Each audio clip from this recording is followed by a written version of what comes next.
Hello everyone. My name is Leisha Chiari, and I am a manager with JVS Toronto's pre-arrival programs. Today we are here to talk about Canada InfoNet and mentoring newcomers to Canada. Canada InfoNet is a free 8-week employment acceleration and mentorship program designed for professionals approved to immigrate to Canada. And to talk about mostly the mentorship aspect of it, we have one of our mentors here. I'm happy to welcome Hugo O'Doherty, who has been a mentor with us for about a year and is here to share some of his experiences.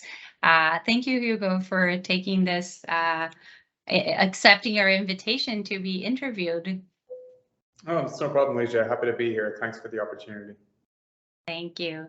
So we'll start if you can share a little bit about your history and why did you choose to become a mentor for immigrants? Yeah, I'm originally from Ireland. I've been in Canada for 11 or 12 years. And over the course of that time, I like to think I've picked up one or two little tricks, both in my own experience, but also in the experience of the community that we serve at my employer, which is movingtocanada.com, which some viewers might be familiar with. That's movingtocanada.com.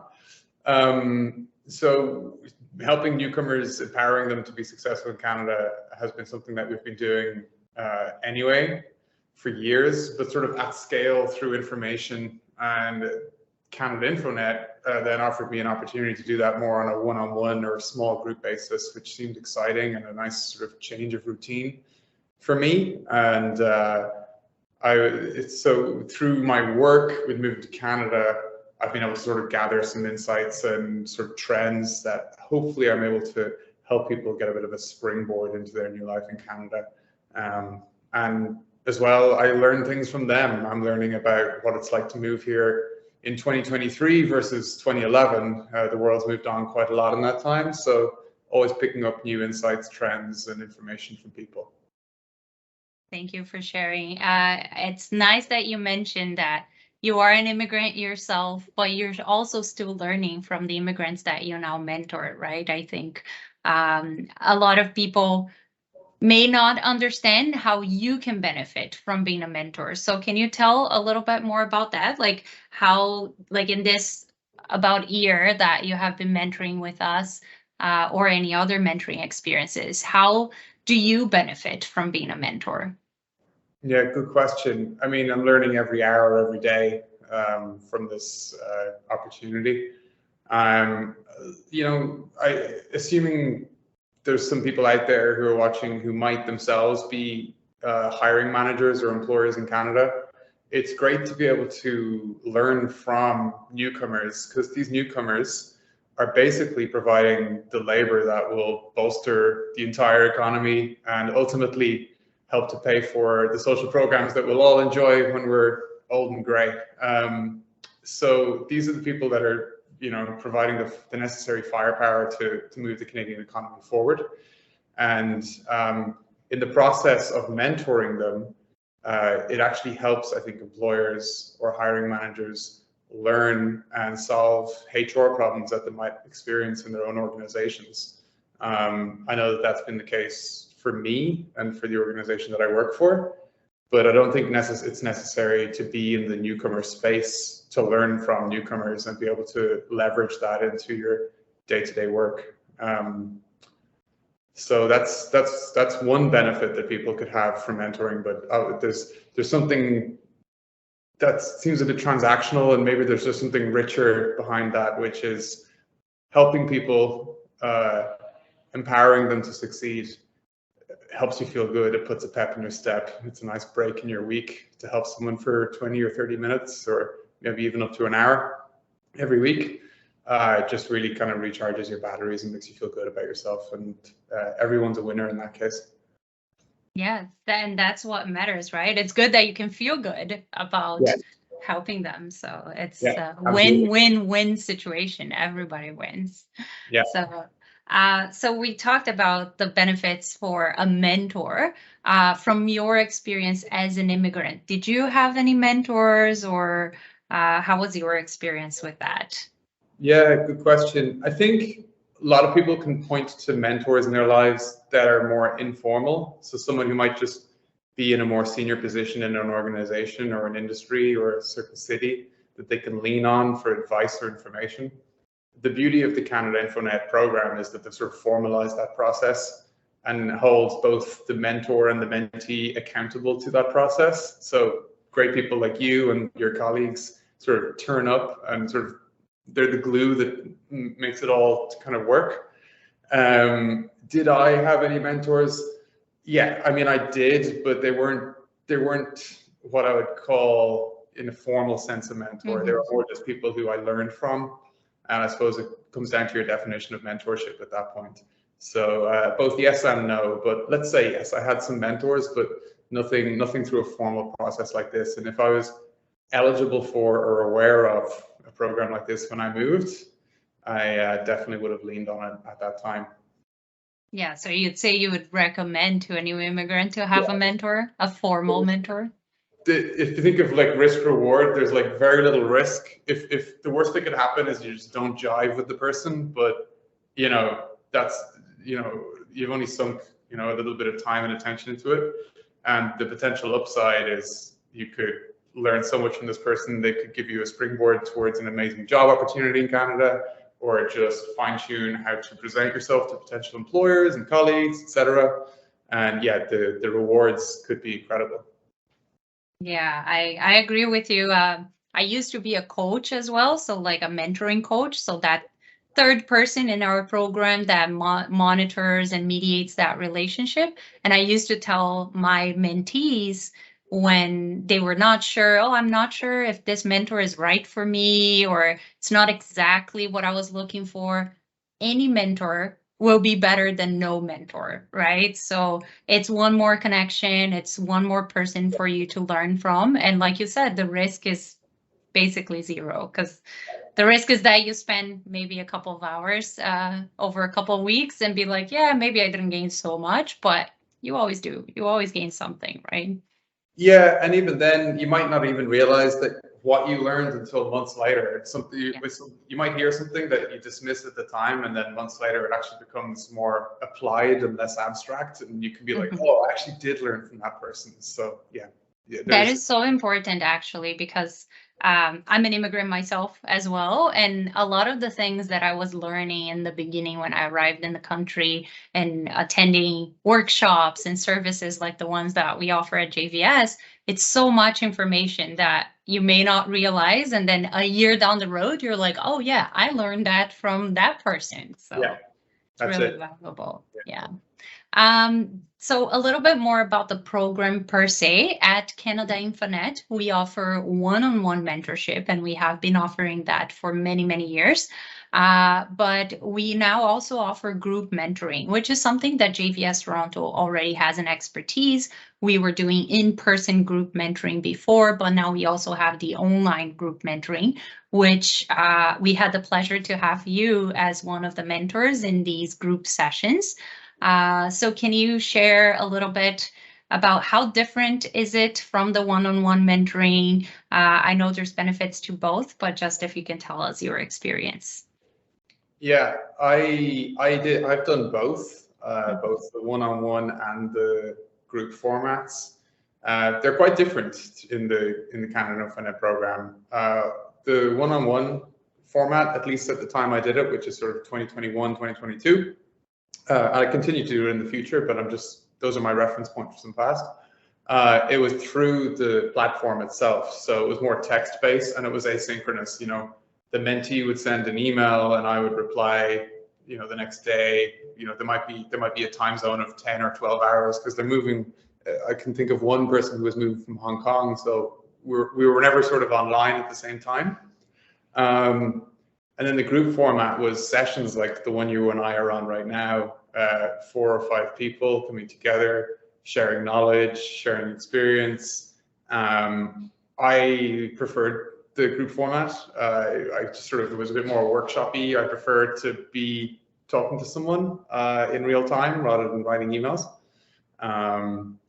and they were quite different, but I know that the different formats provide different types of value to different types of people. And as a mentor, I'm happy to do either format, but given the choice, I definitely prefer to do the group format. And it's also more scalable.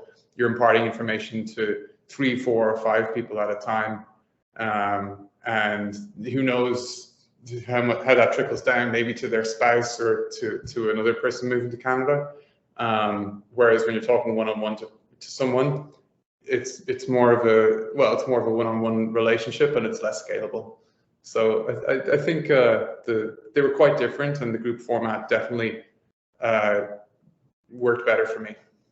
Is there anything specifically from this last group that you remember that you would like to highlight? Yeah, most of the people in it, if not all of them, I'm just trying to remember, were from India. There was one person moving to Saskatchewan, and we had a bit of a sort of a conversation about how different that might be from where he was moving from. And then another thing, I learned a lot actually from people. There was one mentee who was doing a one-way interview with a large restaurant chain, international restaurant chain. So it was basically an interview, but it was automated. Now, I've never mentored someone on how to prepare for that format. So I was trying to help them prepare, but I was then asking them questions about exactly how it works. And it was kind of mad for me to learn about, I hesitate to say new technologies. Someone will correct me and say that this type of technology has been there for forever or something. But, you know, it's definitely new to me for someone to be interviewed not by a human. But to actually have to turn up at a certain time and press a button and deliver their interview verbally and on camera, but not to a human.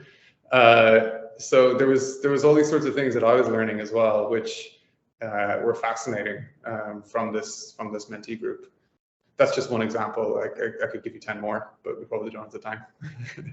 Yeah, no, thank you. Thank you for sharing. And that's interesting. It's another thing to another learning, I guess, you get from mentoring is that you stay in touch with hiring practices, which are changing all the time. But I would say in the past 2.5 years, they have changed even more, right? Yes.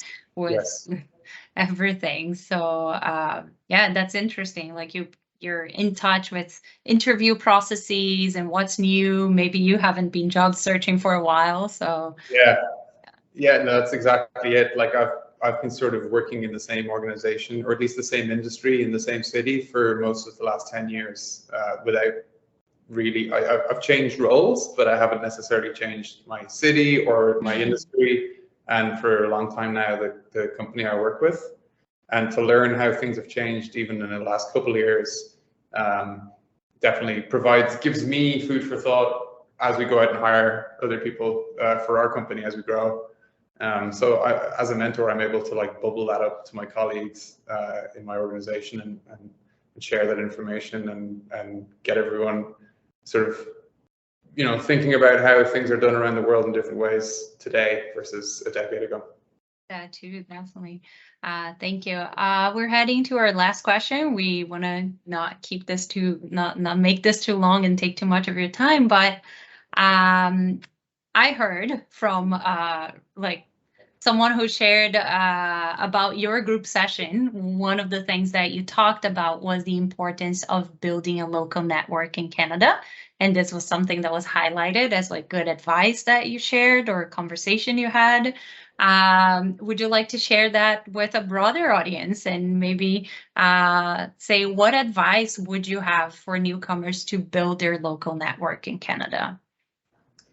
Yeah, I suppose the advice I'm about to give is only really applicable post-arrival. So I would say, look, technology is amazing and has made the networking game so different to when you and I were children and our parents and older siblings were out trying to look for work. Today, it's so different. Technology is just in a different place, and it'll only continue to change over the coming years. But one thing I would say is get offline too. And one thing I told one mentee was, he was just arriving in Toronto from India, and I said, when you're walking down the street, getting the bus, going to the supermarket, don't just put in your headphones and, you know, like listen to a podcast or music, actually just listen to the city around you. Try and get a sense of the conversations people are having. I know it sounds a bit weird, but really like get that multi-sensory experience of your new home. And don't just rely on LinkedIn and Indeed to do all the heavy lifting for you. When you're out and about, try and absorb in real time as much information about your new home as possible, not just for your work, but also for your personal life, your social life. And you never know when an opportunity might come up just from that. You might just overhear someone who's from your home city and you strike up a conversation. You know, like this is where it starts. These are the little embers that can light a fire. And that'd be one piece of advice. That's one piece of many that I could share. But if in a nutshell, get offline as well. Don't rely 100% on the technological tools available to us. Of course, leverage them, lean into them, learn about them, but don't rely on them exclusively, would be my advice. That is great advice. I'm going to try to follow it as well. Because it's so easy for us to get in our heads and in our phones and not really interact, right? So yeah, that's awesome advice. Thank you for sharing. No problem. Anything else, any last messages you would like to leave today for maybe someone who's thinking about mentoring and is not sure, or anything you'd like to share before we close? Yeah, I mean, if you're thinking about it, I would say just go for it.